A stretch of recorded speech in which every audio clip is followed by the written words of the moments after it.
Okay, so I wanted to share this with you guys on the website. I had a good question from one of the members. He is asking about over swinging, and actually I think his terminology was that he tended to swing too hard. And he asked me, do you have any tips, Sam? Do you have any tips that would help me stop over swinging? And I think it's really interesting. In the last I don't know, 17 years of teaching golf, it's been a lot of trying to figure out ways to help people do what they intend to do. And in the last couple of years, I've gotten a lot better at that because I've learned a little bit more about how the mind works and how the mind tries to tell the body what to do based on your intention. So when we look at a player who's over swinging or maybe swinging too hard, that has a lot to do with intention. So my answer to the question is, well, yeah, if you have an intention, you want to change your swing, you have to change the intention of your swing first, and you have to have a real good conceptual understanding of what that would look like and what that would feel like.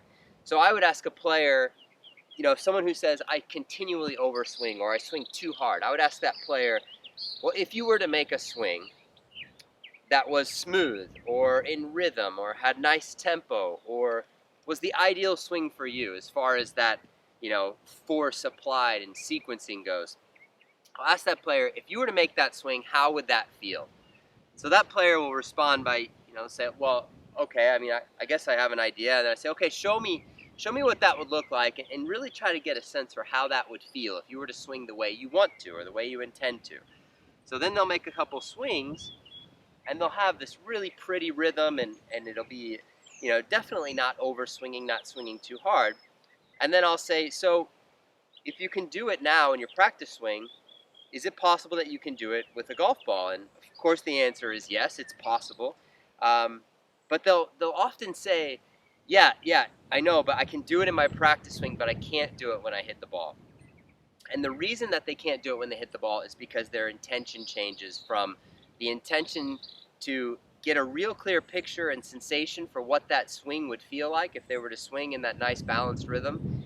The intention changes from that to I want to get this ball to a target, and there's an outcome if I don't. Or I want to make a good swing, but there's an outcome if I don't. And possibly some fear or some anxiety wrapped up in that. But if we can keep the intention simple, so in this case it's I'd like to have a rhythmic swing, or I'd like to have a smooth swing. I don't want to be swinging too hard and losing my balance. So we say, okay, well, that's what I want. And then the next question is, or the question that leads us to our swing is, if I were to make that swing right now, how would that feel? So then the player needs to say, that's the intellect telling the instinct what to do. How would that feel if I were to make a nice rhythmic swing? And then go ahead and let the body react with a rhythmic swing. Now, if you like that first practice swing or that first swing that you make, go ahead and try it with the ball. If you don't think it was exactly what you intended, then go ahead and make another one or even two more to really lock into that sensation of how that would feel if you were to make that swing that matched your intention. And then once you can continually affirm or confirm that you can do it, and you prove to yourself that you know what it feels like and your body can produce that swing, then go ahead and hit some balls and really just say before every shot, if I were to make that swing that I intend to make, how would that feel? And then after you hit it, ask the follow-up question, how close was that to my intention? Did I feel the same way that I intended to feel?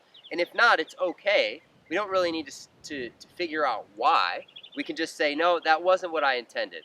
Okay, if I were to make the intended swing, how would that feel?